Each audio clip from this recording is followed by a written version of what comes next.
गुरुर्ब्रह्मा गुरुर्विष्णु गुरुर्देवो महेश्वरः गुरुसाक्षात् परं ब्रह्म तस्मै श्रीगुरवे नमः। ॐ सदाशिवसमारम्भां शङ्कराचार्यमध्यमाम् अस्मदाचार्यपर्यन्तां वन्दे गुरुपरम्पराम्। ഭക്തി സാധനാനി എന്നുള്ള ഭാഗത്ത് വളരെ സാവധാനത്തിലാണ് നമ്മൾ പോകുന്നത്. സാധനയ്ക്കാണ് പ്രാധാന്യവും സാമാന്യ ജനങ്ങളെ സംബന്ധിച്ച് എന്നുള്ളത് കൊണ്ട് വളരെ സാവധാനത്തിൽ പോവാം.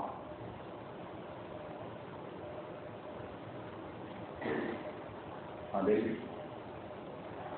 സത്സംഗം എന്നുള്ളത് സാധുക്കളുമായുള്ള സംഘം, അതിൻ്റെ മഹത്വത്തെക്കുറിച്ച് ചിന്തിച്ചതിന് ശേഷം ദുസ്സംഗം സർവദൈവ ത്യാജ്യ എന്നുള്ള 43-ാമത്തെ സൂത്രം. ചില പുസ്തകങ്ങളിലൊക്കെ മാറ്റം ഉണ്ടാവും. സൂത്രം ഇതാണ്: ദുസ്സംഗ സർവദൈവ ത്യാജ്യ. ദുഷ്ടസംസർഗം സർവപ്രകാരത്തിലും വർദ്ധിക്കേണ്ടതാകുന്നു എന്നതിൻ്റെ മലയാളം. അതുകൊണ്ട് അവിടെ ദുസ്സംഗം എന്നുള്ളത് എന്താണെന്ന്, ആരാണ് ദുഷ്ടന്മാര്, ആരാണ് ശിഷ്ടന്മാര് എന്നുള്ളതിനെ കുറിച്ചാണ് കഴിഞ്ഞ പ്രാവശ്യം നമ്മൾ ചർച്ച ചെയ്തത്.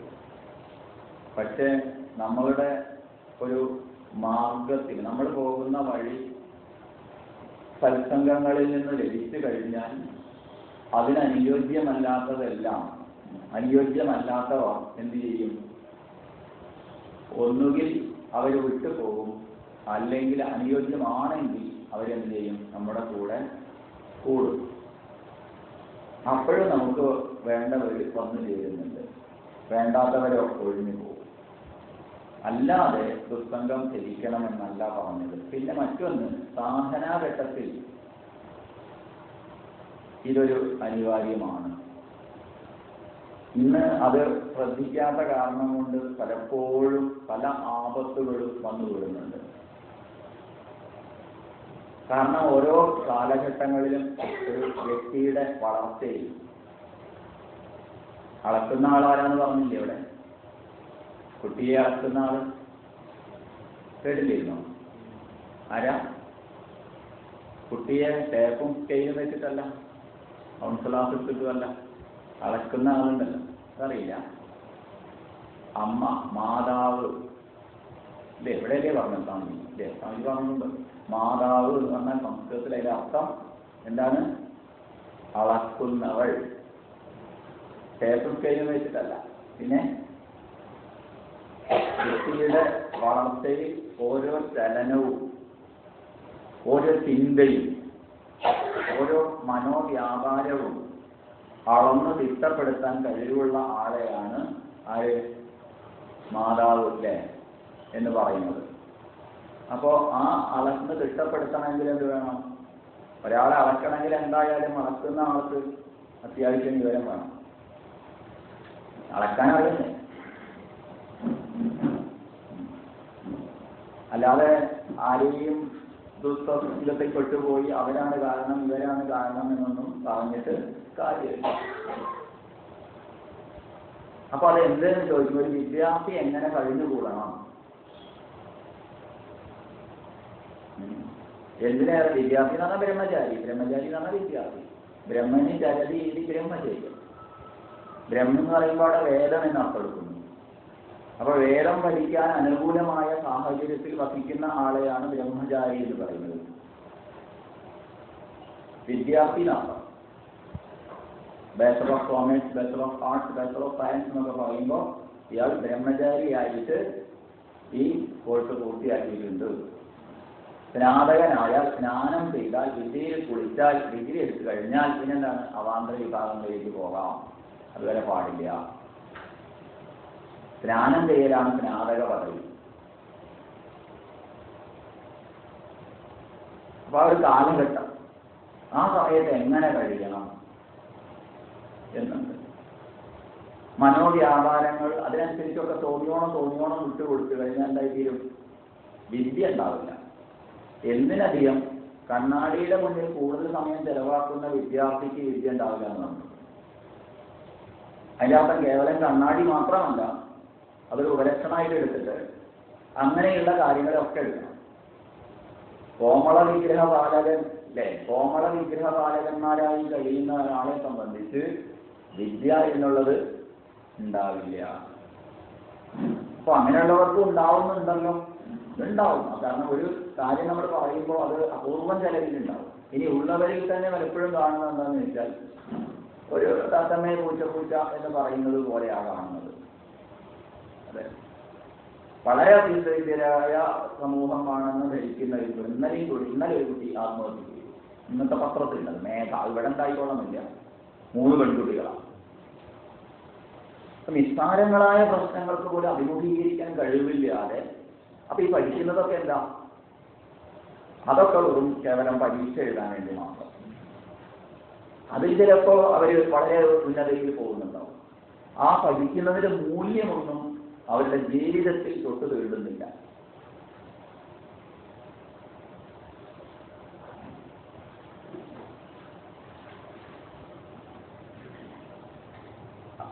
എത്ര കൂടുതൽ പഠിക്കുന്നു എന്നുള്ളതല്ല, എത്ര കുറച്ച് പഠിച്ചാലും അതിന്റെ മൂല്യങ്ങളിൽ അല്പമെങ്കിലും അവനവനത് സാധിക്കുന്നുണ്ടെങ്കിൽ, അവനവനത് ബാധിക്കുന്നുണ്ടെങ്കിൽ അധികമൊന്നും വേണ്ടല്ലോ, അതുണ്ടാവുന്നില്ല. ഇല്ല എന്നൊക്കെ നമ്മൾ പറയും, പക്ഷെ ഇല്ല എന്ന് പറയാൻ എളുപ്പമാണ്. ഉള്ളത് ഉൾക്കൊള്ളുന്നുണ്ടോ എന്നുള്ളത് മറ്റൊരു ചോദ്യം. മൂല്യങ്ങളെ ഉൾക്കൊള്ളാനുള്ള ഒരു കരുത്ത്. ഭീഷ്മരെ പാഠം എടുക്കുന്ന സമയത്ത് യുധിഷ്ഠിരനും ധർമ്മപുത്രനും അതുപോലെ തന്നെ ധാർത്തരാഷ്ട്രന്മാരും എല്ലാവരും കൂടി ഒന്നിച്ച് പഠിക്കുന്ന സന്ദർഭത്തിൽ ഈ ഒരു പാഠത്തെ കുറിച്ച് പറയാറുണ്ട്. സത്യം പറയണം, ദേഷ്യപ്പെടരുത്. ഇതാണ് ഒരു ദിവസത്തെ പാഠം. സത്യം പറയണം, ദേഷ്യപ്പെടരുത്. സാധാരണ എന്ത് പറഞ്ഞു കൊടുത്താലും അപ്പോഴേ പഠിക്കുന്ന ആളാണ് ആര്? യുധിഷ്ഠിരൻ, ധർമ്മപുത്രൻ. അയാളെ കവച്ചു വയ്ക്കാൻ ക്ലാസ്സിൽ മറ്റാരുമില്ല. ഇന്ന് അതിന് പതിവിന് വിപരീതമായി എന്ത് ചെയ്തു? അദ്ദേഹം മാത്രം മിണ്ടാതിരിക്കുക. ബാക്കിയുള്ളവരൊക്കെ ഞങ്ങൾ പഠിച്ചു വരുന്നതാണ്. എത്ര എളുപ്പമുള്ള അല്ലേ? സത്യം പറയണം, ദേഷ്യപ്പെടരുത്. പഠിച്ചു. എത്ര പ്രാവശ്യം ആവർത്തിച്ചിട്ടും സാധാരണ പഠിക്കുന്ന കുട്ടി ഇല്ല, ഞാൻ പഠിച്ചിട്ടില്ല എന്ന് തന്നെയാണ്. അങ്ങനെ അവന് ശിക്ഷയൊക്കെ വാങ്ങി. അപ്പോൾ മറ്റുള്ളവർക്കൊക്കെ ഒരു ആഘോഷമായിരുന്നു. കാരണം ഇന്നും അടി കിട്ടാത്ത ആൾക്ക് അടി കിട്ടുമ്പോൾ മറ്റുള്ളവർക്കൊരു സുഖമാണല്ലോ കാണാൻ. പ്രത്യേകിച്ച് ദുര്യോധനാദികളാണല്ലോ ഉള്ളത്.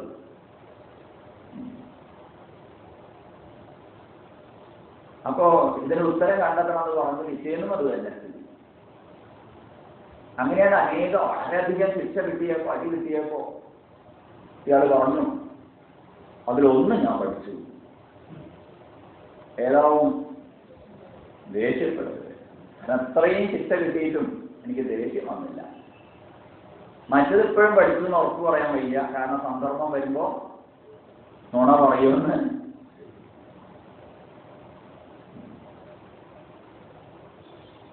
അപ്പോഴെല്ലാവർക്കും മനസ്സിലായത്. എത്ര ലാഘവത്തോടു കൂടി ആ വാക്ക് കേട്ടത്. പക്ഷെ അതിന്റെ ഗൗരവം എത്രയാണ്.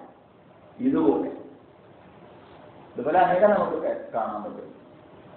ഈ ഗീതയിലെ അനന്യാചിന്തയന്തോമാം യജനാം പരിയുപാസതേ എന്നുള്ള ശ്ലോകത്തെ കുറിച്ചൊരു കഥ പ്രചാരത്തിലുണ്ടായിരുന്നു. ആ പുസ്തകം കിട്ടാനില്ല. കാരണം ഒരു പണ്ഡിത സദസ്സ് നടക്കുകയാണ് കൊട്ടാരത്തിൽ. നടക്കുന്ന സമയത്ത് കൊട്ടാരത്തിലുള്ള പണ്ഡിതനും മറ്റു പണ്ഡിതന്മാരെയൊക്കെ വിളിച്ച് വർഷത്തിലൊരിക്കലും പണ്ഡിത സദസ്സ് കൂടും. അത് വളരെ നല്ലതാണ്. ഈ വെളിച്ചത്ത് വെച്ചാലല്ലേ കലത്തിന്റെ ഓട്ടം കാണും. പണ്ഡിത സദസ്സ് കാണുന്നത് നല്ലതാണ്. അതുണ്ടാവണം നല്ലതായിരുന്നു, അതിനെ പ്രോത്സാഹിപ്പിച്ചിരുന്നു. അപ്പൊ അങ്ങനെ എല്ലാ പ്രാവശ്യവും കൊട്ടാരത്തിലെ പണ്ഡിതനാരാണ്? പണ്ടുള്ളവൻ പണ്ഡിതൻ. പണ്ടുള്ളവനാ പണ്ഡിതൻ. ആരാ പണ്ഡിതൻ? പണ്ടവ ആത്മവിഷയജ്ഞാനം പണ്ഡിതൻ. ആത്മവിഷയത്തിലുള്ള അറിവുള്ളവനെയാണ് പണ്ഡിതൻ വിളിക്കുന്നത്. അതായത് ഇതല്ല. അപ്പൊ അങ്ങനെയുള്ള പണ്ഡിതന്മാരാണ് പണ്ഡിത സദസ്സ കൂടുന്നത്. ആത്മവിഷയത്തിലുള്ള അറിവാണ് പങ്കിടുന്നത്. ആ സമയത്താണ് സാധാരണ ഈ പണ്ഡിതനാണ് ജയിക്കുക. അന്ന് വ്യാഖ്യാനിക്കാൻ ലഭിച്ചത് ഏതാ? ഈ ഒരു ശ്ലോകമാണ്. വ്യാഖ്യാനിക്കാൻ പറഞ്ഞു, മറ്റുള്ളവരൊക്കെ വ്യാഖ്യാനിച്ചു. കൊട്ടാരത്തിലുള്ള പണ്ഡിതൻ വ്യാഖ്യാനിച്ചു. എന്താ വ്യാഖ്യാനിച്ചത്? അന്യചിന്ത കൂടാതെ ആരാണോ എന്നെ മാത്രം ഉപാസിക്കുന്നത്, എങ്ങനെ ഉപാസിക്കുന്നു? ഉപാസിക്കുന്നു. അതിനു മുകളിൽ മറ്റൊന്നില്ലെന്ന ഭാവത്തിൽ ആരാണോ എന്നെ ഉപാസിക്കുന്നത്, എന്നെ പരമാത്മാ അല്ലെങ്കിൽ കൃഷ്ണൻ എടുത്തോട്ടെ, ഏതായാലും കുഴപ്പമൊന്നുമില്ല, എന്നെ ഉപാസിക്കുന്നു, ഇതല്ലാതെ മറ്റൊന്നുമില്ല എന്ന ഭാവത്തിൽ ആരെന്നെ ഉപാസിക്കുന്നുവോ അവർക്ക് വേണ്ടതെല്ലാം ഞാൻ എത്തിച്ചു കൊടുക്കും, ഉള്ളതെല്ലാം ഞാൻ സംരക്ഷിച്ചു കൊടുക്കും. അഹം വഹാമി യോഗം ക്ഷേമം. യോഗക്ഷേമം വഹാമ്യഹം. അഹം വഹാമി യോഗം ക്ഷേമം. ഉള്ളതെല്ലാം ഞാൻ സംരക്ഷിച്ചു കൊടുക്കും, വേണ്ടതെല്ലാം ഞാൻ എത്തിച്ചു കൊടുക്കും. പിന്നെന്താ വേണ്ടത്? അത് വ്യാഖ്യാനിച്ചു. ഇപ്പൊ അനേകം വ്യാഖ്യാനിച്ച സമയത്തൊന്നും ആരൊന്നും മിണ്ടുന്നില്ല. പിന്നെ പറഞ്ഞു, ഇല്ല അങ്ങ് വ്യാഖ്യാനിച്ച് ശരിയല്ല.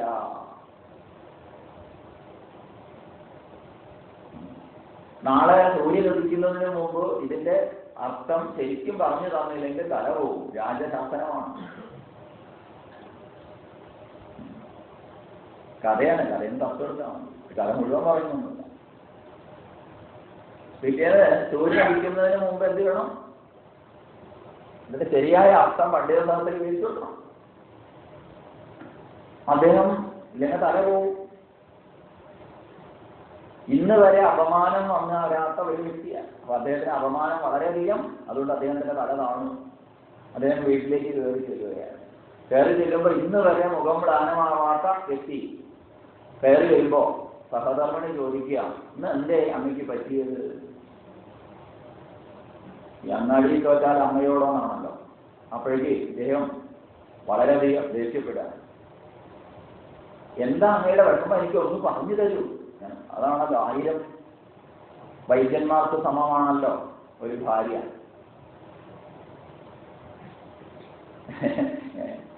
അങ്ങനെയാ പറയാറ്. അതുകൊണ്ട് എത്ര ദേഷ്യപ്പെട്ട് കഴിഞ്ഞാലും ഉറപ്പാണ്, ഭാര്യയ്ക്ക് ഉറപ്പാണ് പുറത്തെന്തൊക്കെയോ നടന്നിട്ടുണ്ട്. അതുവിടേക്കേ പോക്കാൻ പറ്റും. അതുകൊണ്ട് ഒരു വിനയത്തോടു കൂടി വീണ്ടും വീണ്ടും ചോദിക്കുക. അപ്പോഴൊക്കെ ഈ ദേഷ്യം ഒഴുകുക. അവസാനം ഇവരെ കൊല്ലാൻ വേണ്ടി എടുക്കുകയാണ് ഭർത്താവ്. ഈ പണ്ഡിതന്റെ വിഷമം തീർക്കാൻ നീ ആര്? ആ പാണ്ഡിത്യത്തിന്റെ തലക്കനം കൊണ്ട് ചോദിച്ചു പോയി.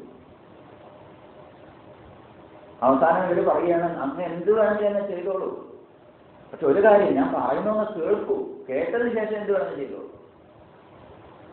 അങ്ങനെ പറഞ്ഞു കൊടുക്കുക. അങ്ങനെ എന്താ വ്യാഖ്യാനിച്ചത്?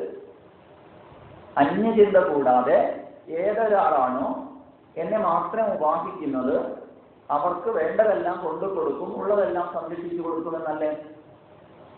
പിന്നെ എന്തിനാണ് കൊട്ടാരത്തിലേക്ക് പോയത്? തല പോകുമെന്ന് പറഞ്ഞപ്പോൾ അങ്ങനെ ഭയപ്പെട്ടു. അങ്ങനെയുള്ളത് ഭഗവാൻ സംരക്ഷിച്ചതെന്ന് അങ്ങനെയൊക്കെ ഉറപ്പുണ്ടെങ്കിൽ, അങ്ങയുടെ വ്യാഖ്യാനം ശരിയാണെങ്കിൽ പിന്നെ അങ്ങ് ഭയപ്പെടേണ്ട ആവശ്യമില്ലായിരുന്നു. അപ്പൊ അങ്ങ് വ്യാഖ്യാനിച്ച് ശരിയല്ല. മനസ്സിലായില്ല? വ്യാഖ്യാനം ശരിയാ?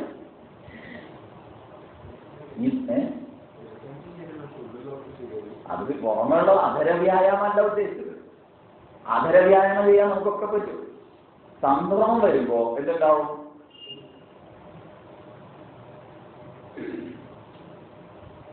അപ്പോഴേ അറിയുള്ളൂ.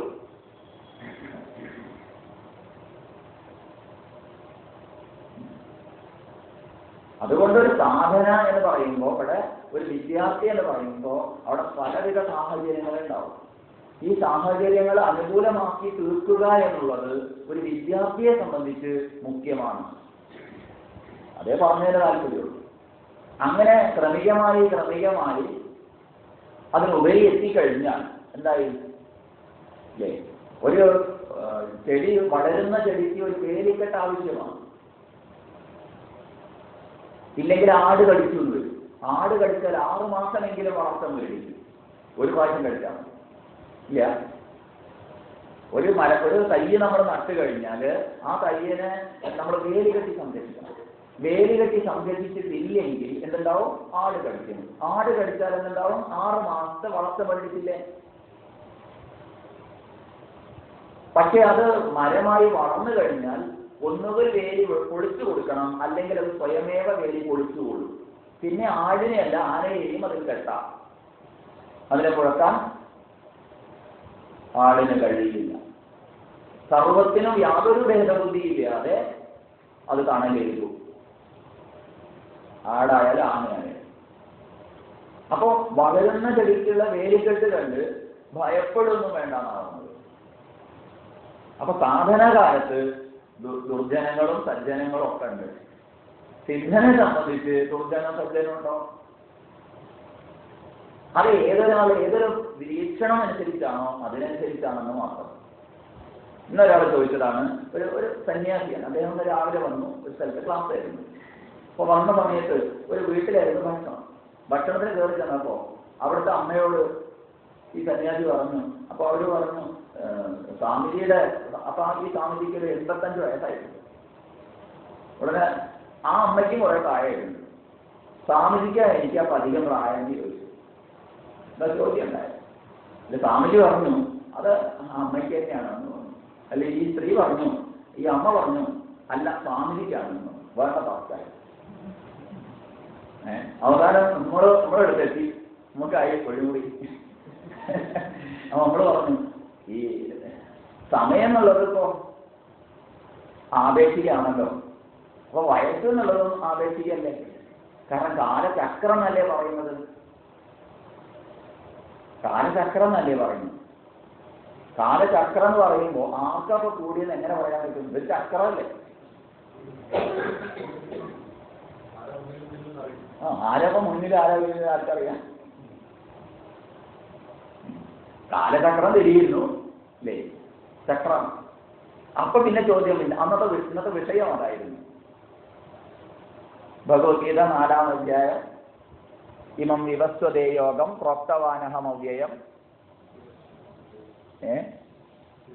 വിവസ്വാൻ മനവേ പ്രാഹ മനുരിക്ഷ്വാഗവേ ബ്രവീത് ഏവം പരമ്പരാ പ്രോക്തം ഇമം രാജസ്വയോ വിദുഹു സകാലേ നേഹമഹദ യോഗോ നഷ്ട പരന്തപ എന്ന് പറഞ്ഞപ്പോ അർജുനന് സംശയം വന്നു, എങ്ങനെയാണിതെന്ന്.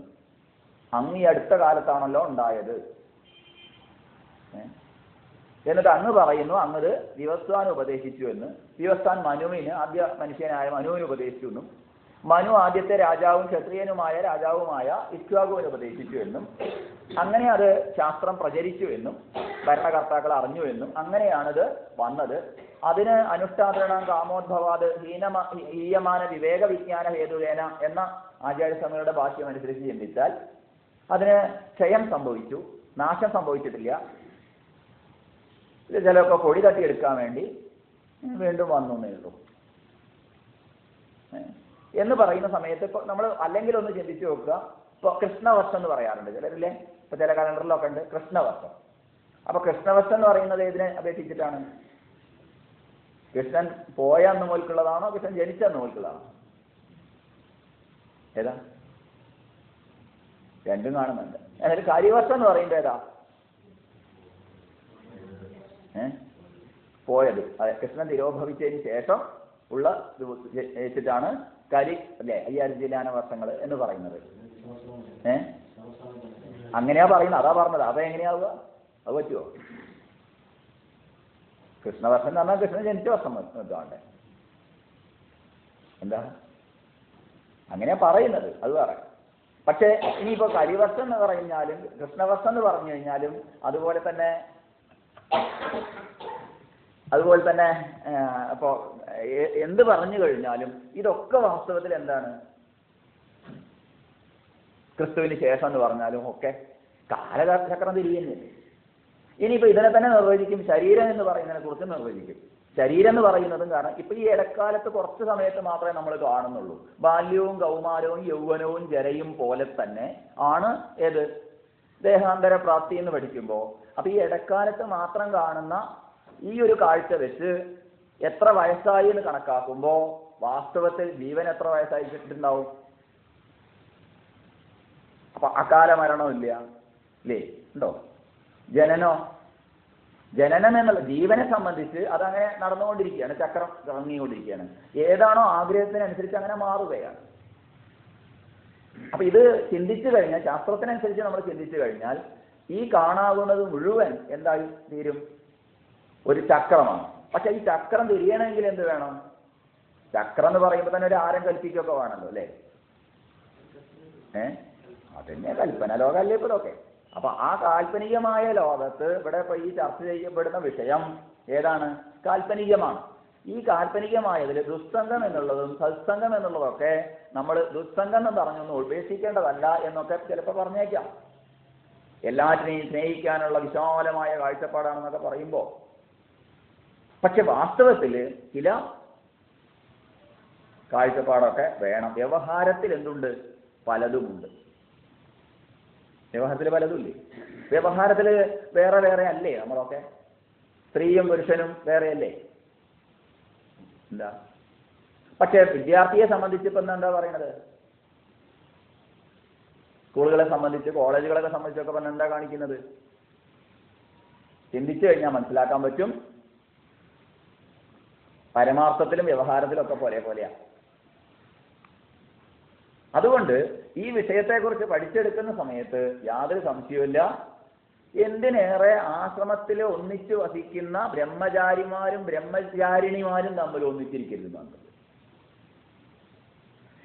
എന്താ? ആശ്രമത്തില് ഈ വേദം പഠിക്കുന്നവര് തമ്മിൽ.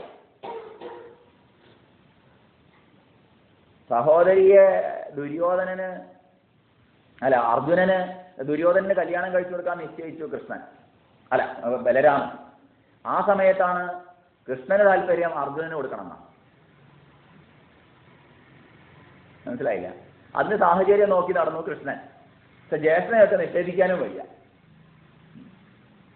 അങ്ങനെയാണ് ഒരു സന്ദർഭത്തിൽ മൂപ്പര് അല്ലേ ആലിന്റെ ചോട്ടിൽ വന്നിരുന്നതൊക്കെ, തലമുണ്ടനൊക്കെ ചെയ്ത് വന്നിരുന്നത്. സൗകര്യം ഒരുക്കി കൊടുത്തു. സൗകര്യം ഒരുക്കി കൊടുത്തു എന്ന് പറഞ്ഞു കഴിഞ്ഞാൽ അതിനൊക്കെ ഒരു കാരണം ഉണ്ടാക്കി കൊടുത്തു എന്നേയുള്ളൂ. അവസാനം ബലരാമൻ പറയുകയാണ്, ബലരാമൻ പറയുകയാണ്, എന്തിനാ ഇപ്പൊ വേറെ താമസ സ്ഥലമൊക്കെ അന്വേഷിക്കണത്? ഇവിടെ തന്നെ സ്ഥലമല്ലേ, ഒരു റൂം അവിടെ ഇരിക്കട്ടെ. സന്യാസിയെ പരിചരിക്കാൻ ആരെ കൊടുത്തു? സന്യാസി വേഷം ധരിച്ച അർജുനനെ ശുശ്രൂഷിക്കാൻ ആരെ നിയോഗിച്ചു?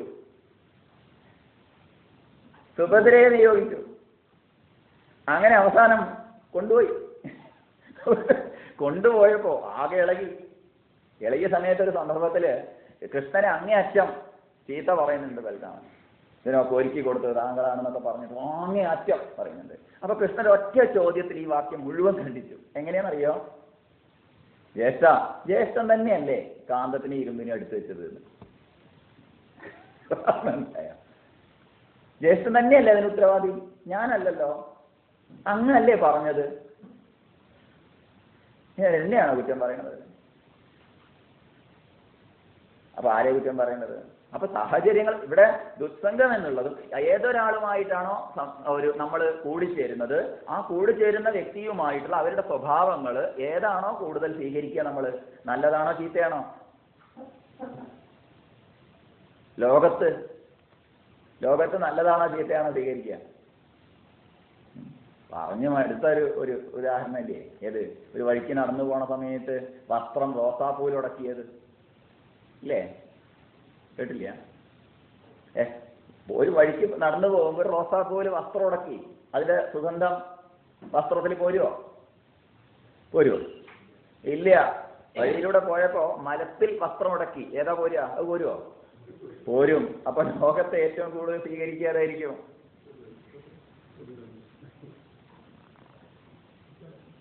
അമ്മ എനിക്കറിയില്ലേ എന്നെ നോക്കാൻ? എത്ര കുട്ടികളാ ചോദിക്കുന്നത് അറിയില്ല. എനിക്കെന്നെ അറിയില്ലേ? എനിക്കതിനുള്ള കാലമൊക്കെ ആയില്ലേ, സമയമൊക്കെ ആയില്ലേ? ഇത് അളക്കാൻ കഴിയുന്ന ആളാണ് ആര്? അമ്മ. അത് വിശ്വസിക്കും, പാവം.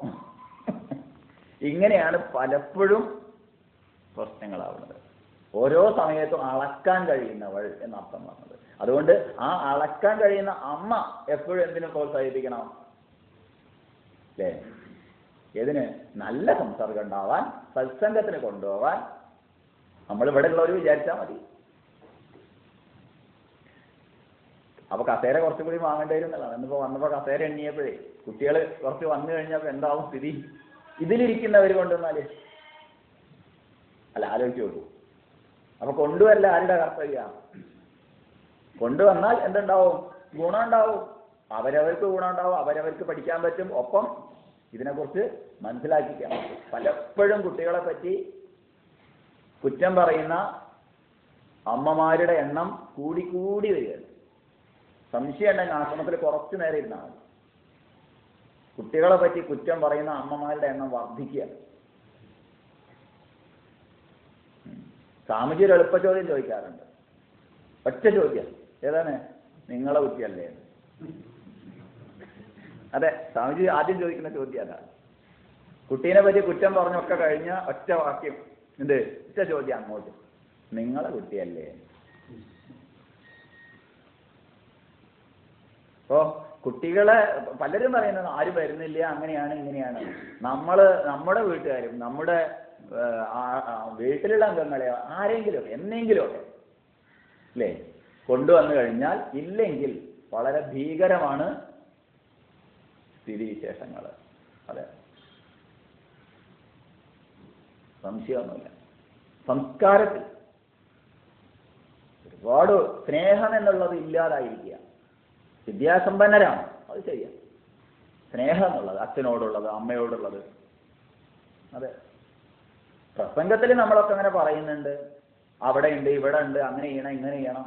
അത് അധരവ്യായാമം എന്നോണം നമ്മൾ ധാരാളം അല്ലേ, അമ്മയെ വന്ദിക്കണം അല്ലേ, അവിടെ ഉണ്ട് ഇവിടെ ഉണ്ട് എന്നൊക്കെ നമ്മൾ പറയുന്നുണ്ടെങ്കിലും പ്രായോഗികമായിട്ട് നമ്മുടെ വീടുകളിൽ രസമായിട്ട് പഠിക്കുന്നുണ്ട്. അതെന്തിനാ? ഒരു സമാധാനം കിട്ടാൻ വേണ്ടിയിട്ട്. ആ പൊല്ലാപ്പുന്ന ഒന്ന് പുറത്ത് വന്നാൽ കുറച്ചു നേരം ഒന്ന് നമുക്ക് സമാധാനം കിട്ടുമായിരുന്നല്ലോ.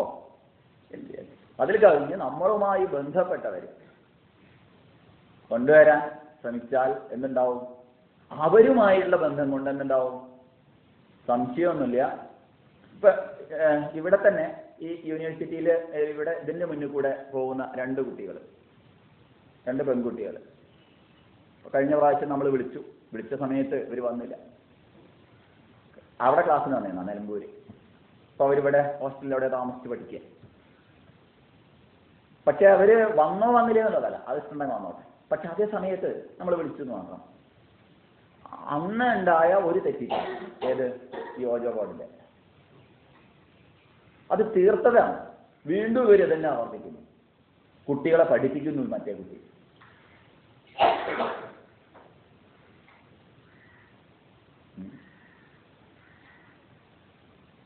എങ്ങനെയാന്ന് പറയാൻ പറ്റില്ല ഇതിങ്ങനെ ചാടി വരുന്നത്. എന്നിട്ട് അതിന് കാരണം പറഞ്ഞാൽ എന്താണെന്നറിയോ? അത് അന്ന് തെളിയിക്കപ്പെട്ടതാണ്. തെളിയിക്കപ്പെട്ടപ്പോഴും അന്ന് ഈ നമ്മൾ രുദ്രാക്ഷം ധരിച്ചിട്ടാണ് പ്രേതം വരാഞ്ഞത് വിളിച്ചപ്പോ. അപ്പൊ എന്നാ രുദ്രാക്ഷം അഴിച്ചു വെച്ചപ്പോഴും വന്നില്ല. പ്രേതത്തിന് രുദ്രാക്ഷത്തിന് ഭയം പോകും. അത് കഴിഞ്ഞ് കുറച്ചു കാലം കഴിഞ്ഞു അവിടെ അന്ന് അത് കേട്ട കുട്ടികൾക്ക്, ഒരുപാട് കുട്ടികൾക്ക് മാറ്റങ്ങൾ ഉണ്ടായി. അവർ ഈ അന്ധവിശ്വാസങ്ങളിലൂടെ ഒന്നും കുടുങ്ങാത്ത വിധത്തിൽ അവർ കുറെ പേരായി. പക്ഷേ ഇപ്പോഴും ചില കുട്ടികൾ, ഈ 1-2 കുട്ടികൾ, അവര് എന്നും ക്ലാസ്സിനൊന്നും വരില്ല, എന്നാൽ അവരിപ്പോഴും ആ ഒരു ഇതിൽ തന്നെ ഉറച്ചിരിക്കുക. അതിലൊക്കെ വളരെ രസകരമായിട്ട് അവർ പോകുന്നു. ഇത് ഏതൊരു സിനിമേനും കിട്ടിയാന്ന് തോന്നുന്നു അല്ലേ? അങ്ങനെ എന്താണെന്ന് തോന്നുന്നത്. പെൺകുട്ടികളുടെ ഹോസ്റ്റലുകളിൽ ഏറ്റവും കൂടുതൽ ഇത് വളരെ പ്രചരിക്കുന്നുണ്ട്. ഈ വകുപ്പ് അപ്പോൾ സത്സംഗത്തിൻ്റെ മഹത്വം, അതിൻ്റെ ദുർലഭത്വം, മറ്റൊന്ന് അതിനൊപ്പം തന്നെ ദുസ്സംഗം സർവപ്രകാരത്തിലും ഉപേക്ഷിക്കേണ്ടതും